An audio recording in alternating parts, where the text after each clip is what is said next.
तो hello students, आजकल हम पढ़ रहे हैं हमारी बैक एंड डेवलपमेंट के बारे में।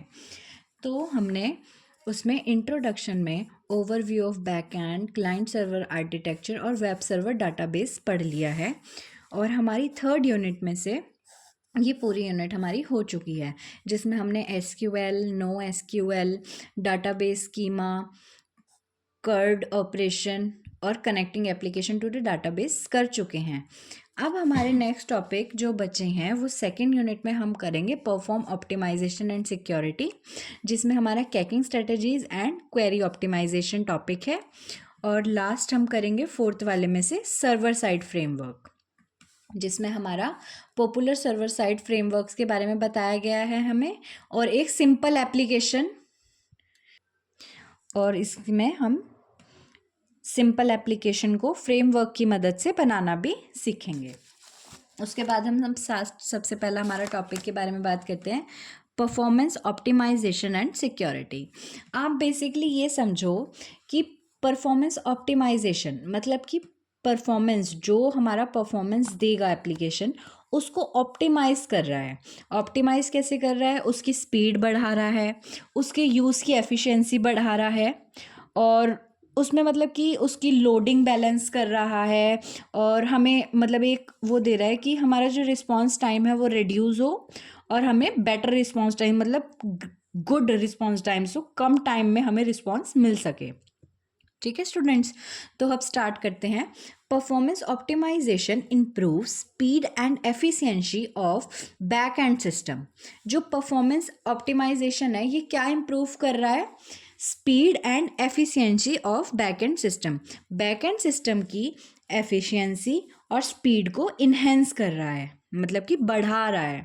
वो जल्दी जल्दी काम करे, नहीं जल्दी काम करे और सही एफिशिएंटली काम करे। ठीक है, it includes writing efficient code using database indexing. ये क्या करता है? एफिशिएंट कोड को राइट करता है डाटाबेस इंडेक्सिंग की मदद से, मतलब कि उसको करेक्ट वे में कोड को लिखेगा, इंडेक्सिंग करके, उसकी इंडेक्स में लगा के। ऑप्टिमाइजिंग क्वेरीज, जितनी भी क्वेरीज होती हैं किसी कस्टमर को, तो ये हमें रिस्पांस देते ही देते हैं। जैसे हम कस्टमर हैं, यूजर्स हैं, तो ये हमें रिस्पांस प्रोवाइड करते हैं। Caking frequently use data. Caking मतलब हो जाता है कि कॉपी बना के वो अपने अंदर स्टोर कर लेता है, कि उसके पास रहता ही रहता है, एक टेम्परेरी स्टोरेज उसके पास रहती है।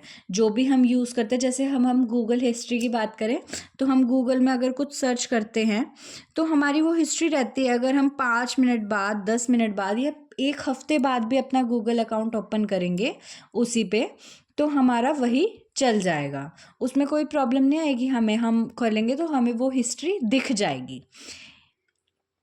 और कैकिंग frequently use data and load balancing, balance load कर देता है कि ज़्यादा ना तो बढ़े ना घटे। वो आता है ना बार बार कि स्पेस भर गई है, कम कर लो, या जो भी है वो सब। टू हैंडल हाई ट्रैफिक, अब एक साथ, अब गूगल जो है, हमारा गूगल है, क्रोम है, कितने लोग उसको यूज़ करते हैं एक टाइम पे, तो वो ट्रैफिक हो रहा है। तो ये क्या करता है? लोड बैलेंस करता है, कि मतलब सबके पास वो एफिशिएंटली ही वर्क करे। ऐसा ना हो कि किसी जिसने पहले खोला उसके पास अच्छा चल रहा है, जिसने बाद में खोला उसको दिक्कत आ रही है। तो ये ठीक करता है। एंड रिड्यूस रिस्पॉन्स टाइम, अगर किसी यूज़र ने कोई रिक्वेस्ट भेजी है तो उसको एफिशिएंट रिस्पॉन्स देना। अगर हम अब सर्च कर रहे हैं, हमारे नेट पे डिपेंड करता है। अगर हमने अब कुछ सर्च करा तो वो विद इन अ सेकेंड हमें शो करेगा, वो विद इन अ सेकेंड हमें सर्च करके देगा। वो तो नेट के ऊपर, अगर नेट स्लो है तो वो नहीं करेगा। In other words we can say that performance optimisation mean improving speed, efficiency and scalability of back end system to handle more user with faster response time. हम इजीली वे में कह सकते हैं कि जो परफॉर्मेंस ऑप्टिमाइजेशन है ये क्या है? स्पीड की इम्प्रूवमेंट है, उसकी एफिशिएंसी में इम्प्रूवमेंट है और उसकी स्केलेबिलिटी में इम्प्रूवमेंट है बैक एंड सिस्टम के लिए, जो कि क्या करता है, एक टाइम में बहुत सारे यूज़र्स को हैंडल कर सकता है और उनको जल्दी जल्दी रिस्पॉन्स देने में भी मदद करता है। अब हम इसके फर्स्ट टॉपिक की बात करते हैं, फर्स्ट टाइप की, जो है केकिंग स्ट्रेटेजीज। केकिंग स्ट्रेटेजी से आप ये याद रखो कि जो भी यूज़र डाटा सर्च कर रहा है, जो भी वो जिसके भी गो थ्रू हो रहा है, वो सब एक टेम्परेरी स्टोरेज में स्टोर हो रहा है। ठीक है, जो भी फ्रिक्वेंटली एक्सेस डाटा है वो एक टेम्परेरी स्टोरेज में स्टोर कर रहा है। कौन? हमारा डाटाबेस। वो किसकी वजह से हो रहा है? परफॉर्मेंस ऑप्टिमाइजेशन की वजह से। These are techniques used to store frequently accessed data in temporary storage to improve performance and reduce database load. अब these techniques store frequent access data, जो हमने अभी अभी यूज़ करा है, ताज़ा ताज़ा जो हमने सर्च करा है, उसको अपने में स्टोर रख लेता है एक टेम्परेरी बेस पे। ठीक है, हम जब चाहे उससे छेड़छाड़ कर सकते हैं। अगर हम कोई और चीज़ सर्च करेंगे, फिर वो नीचे चली जाएगी, कुछ और आ जाएगा, फिर हम ऐसे ही करेंगे, फिर कुछ और आ जाएगी, वो नीचे चला जाएगा, तो वो अपने आप डिलीट होता रहता है ऐसे। इसके भी टाइप्स होते हैं, जैसे फर्स्ट है in memory cache, data stored in RAM. जब हम इन मेमोरी की बात कर रहे हैं तो हमारा डाटा किस में सेव होएगा? रैम में। ठीक है, रैंडम एक्सेस मेमोरी, जहाँ पे हमारी मेमोरी सेव होती है। टूल्स होते हैं इसके रेडीज और मेम कैक्ट। ठीक है स्टूडेंट्स, उसके बाद हम नेक्स्ट टाइप की बात करते हैं, जो कि है हमारा read through. Here it checks first if data not found, it fetches from database and store it.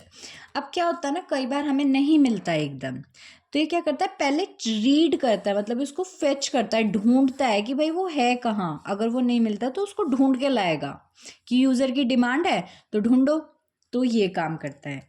Right through cache, data return to cache and database at same time. जो हमने एक बार मतलब कि हमने सर्च कर लिया ना, वो हमारे डाटाबेस में भी सेव होएगा और इसमें भी सेव होएगा एक ही वक्त पे। जब जैसे हमने गूगल पे सर्च करा कि बैक एंड डेवलपमेंट क्या है, तो वो हमारी हिस्ट्री में भी सेव हो गया, है ना। और उसने डाटाबेस मतलब हमें डाटाबेस भी दे दिया कि भाई ये चीज़ है, वो वहाँ पे भी सेव होगी और इसमें भी सेव होगी और डाटाबेस में भी सेव होगी एक ही वक्त पे, सेम टाइम। जैसे ही सर्च करा वैसे ही इमीडिएटली। और right back return, data return, यहाँ पे पहले जो डाटा है वो कैक में रिटर्न होता है, उसके बाद वो डाटाबेस में अपडेट होता है। पहले यहाँ लिखा जाएगा, उसके बाद डाटाबेस में अपडेट होएगा। इसके बेनिफिट्स कौन कौन से होते हैं? फास्ट रिस्पॉन्स टाइम, ये हमें क्विक रिस्पॉन्स प्रोवाइड करता है। और रिड्यूस डाटाबेस लोड, जो लोड ट्रैफिक हो रहा है उसको भी रिड्यूस करने में हेल्प करता है। और स्केलेबिलिटी उसकी इम्प्रूव करता है। अब नेक्स्ट जो हमारा टॉपिक है वो है क्वेरी ऑप्टिमाइजेशन। इसमें आप ये देखो, कोई भी प्रॉब्लम है अगर, जब हमारा जो एप्लीकेशन है वो यूज़ हो रही है, तो उसमें कोई भी अगर प्रॉब्लम है, कोई भी क्वेरी है, तो उसको ऑप्टिमाइज करना, उसको ठीक करके देना। It is basically used to ensure that database queries run most efficient way possible to minimize resource consumption and reduce data retrieval time. वही कर रहा है, ये इंश्योर कर रहा है डाटाबेस को कि हाँ भाई इसमें जो क्वेरीज हैं वो एफिशिएंटली वर्क कर रही है और जो रिसोर्सेज हैं उनकी कंजप्शन मिनिमाइज हो रही है और डाटा रिट्राइवल टाइम भी कम हो रहा है, रेड्यूस हो रहा है। In other simple words, we can say that query optimization is a process which is used by DBMS to find shortest and less expensive path to the requested data. ठीक है, अब हम ये भी बोल सकते हैं जो क्वेरी ऑप्टिमाइजेशन एक प्रोसेस है जो वो हमारा डाटाबेस मैनेजमेंट सिस्टम यूज़ कर रहा है, किस लिए कि उसको एक शॉर्टेस्ट वे मिले और लेस एक्सपेंसिव, जिसमें उसके ज़्यादा पैसे ना लगें। ठीक है, जैसे जिस हिसाब से डाटा ने रिक्वेस्ट करी है उसके बेसिक पे। जैसे कि हम गूगल मैप यूज़ करते हैं तो वो क्या करता है, हमें रास्ते तो बहुत सारे होते हैं पर वो हमें best shortest and fastest route दिखाता है हमारी डेस्टिनेशन के लिए। अब इसके पर्पस क्या होते हैं, सबसे पहला होता है परफॉर्मेंस इम्प्रूवमेंट। ये सबसे पहले क्या करता है, हमारी जो परफॉर्मेंस होती है उसको इन्हेंस करता है, इम्प्रूव करता है। फिर आता है उसका फास्टर रिजल्ट, हमें क्विक रिस्पॉन्स मिलता है। ठीक है, क्विकली हमें रिस्पॉन्स मिलेगा कि भाई जो आपकी प्रॉब्लम है उसको सॉल्व हो गया। कॉस्ट सेविंग, जब वो हमें पहले ही लेस एक्सपेंसिव निकाल के दे रहा है तो ऑब्वियसली कॉस्ट सेविंग तो हो रही है। और एफिशिएंट रिसोर्स यूटिलाइजेशन, कि जो रिसोर्स हमारे पास अवेलेबल हैं, जो हमने गैदर किए हैं, जो हमारी ज़रूरत थी, उनको उसी वे में यूज़ करा जाए। बेटर डिसीजन मेकिंग, ये हेल्प करता है, जब पहले ही बता देगा कि भाई ऐसे ऐसे होगा, शॉर्टेस्ट वे बता दिया, तो हमें डिसीजन लेने में भी आसानी होती है क्योंकि वो कम टाइम लेता है और कम एक्सपेंसिव होता है। तो thank you students, next topic बस हमारा यही रह गया है अब, सर्वर साइड वाला, इसको पढ़ेंगे हम नेक्स्ट वीडियो में।